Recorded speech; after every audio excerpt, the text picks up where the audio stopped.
I'm Zoe. Hi, I'm Emma. We're going to talk to you about EHC Plan Annual Reviews. If you have an education healthcare plan, you will need to have a cycle of review, and that's annual. A review will look at what's happened for that child through the year, what progress they've made, and if there's been any changes to their need or provision or resources. At any point, if there's concerns about the progress of the child or young person, or the needs or provision that are required to support that child or young person, an annual review can be called at any point within those 12 months. Anybody who works with the child can call an annual review, including parents and carers and the child themselves. As well as the annual review, we have regular reviews for that child young person throughout the year. And they will be documented on the support plan. A review process takes about 4 weeks. Therefore, you should be planning for that annual review at around 10 to 11 months after the initial education healthcare plan was issued or the last annual review. The local authority will send to you a list of the young people in your school with EHC plans and approximate dates of when their annual review will be due. It's helpful if we can send back to them the dates of the actual meetings so that the local authority are aware of this process. So, for example, if your education healthcare plan was issued in May, you'll be thinking about holding the annual review in March the following year. The EHC plan contains outcomes for the child or young person that might span over a couple of years. That's why support plans are really important, because we take those outcomes and break them down into targets for the year and then furthermore down into termly targets. The support plan should be reviewed at least 3 times a year, with the Education Healthcare Plan Annual Review being one of those reviews.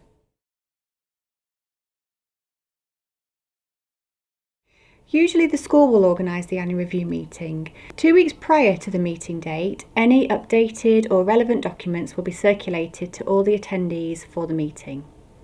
Obviously, as part of the review, you will want to capture the child or young person's voice. You can do that prior to the meeting, or you can do it in the meeting itself. Within 2 weeks of the meeting, a report from the meeting will be submitted to the local authority. Within 4 weeks of the meeting, the local authority will tell parents and carers and school what the outcome is of that annual review. It's helpful if the SENCO can work with the parents to support them through that process.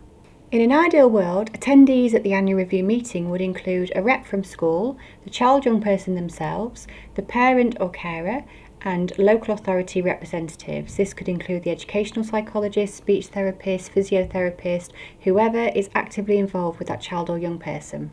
And if they can't make the meeting, it's helpful if they can provide a report in advance.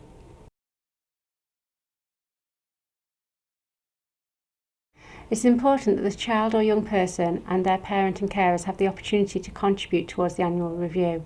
This could be in the form of attending the meeting itself, or for a child or young person having the opportunity to discuss with a member of staff, with their parent carer prior to the meeting, what they feel is going well and what they'd like to see improved. A child should always be invited to be involved in the annual review, no matter how old they are or what their needs are.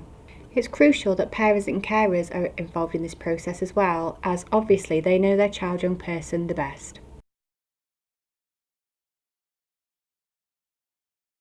For the meeting itself, it's very useful to have the annual review paperwork and also a copy of the Education Healthcare Plan. This can be referred to when we're looking through the annual review for any changes that need to be made to the document, looking at the outcomes and progress against the outcomes that the child or young person has made. In the meeting, we will rate the progress the child young person has made on a scale of 1 to 5. The paperwork for the annual reviews is all on the Learn Sheffield website.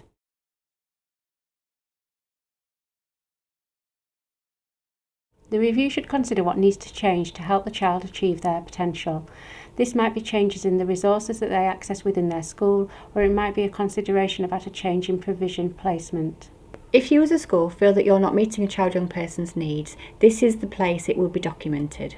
If a parent feels like they would like their child to access a different school, say a special school, it's important that they've had a look around those schools prior to the review and it's documented within that review. The request won't necessarily mean a change of placement or setting for that child or young person though. This request will be considered by the local authority.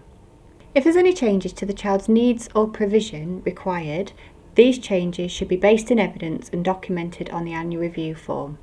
If a parent carer is requesting a change of placement, it may be helpful as a school to support them with looking at which placements may be appropriate.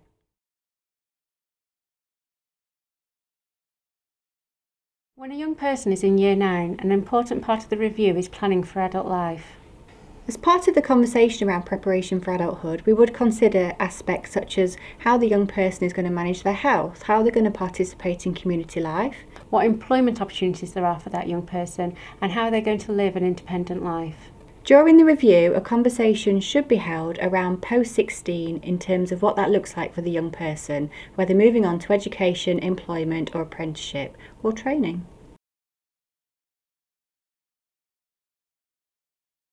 After the meeting, schools have got 2 weeks to make any proposed changes to the EHC plan and submit them to the local authority.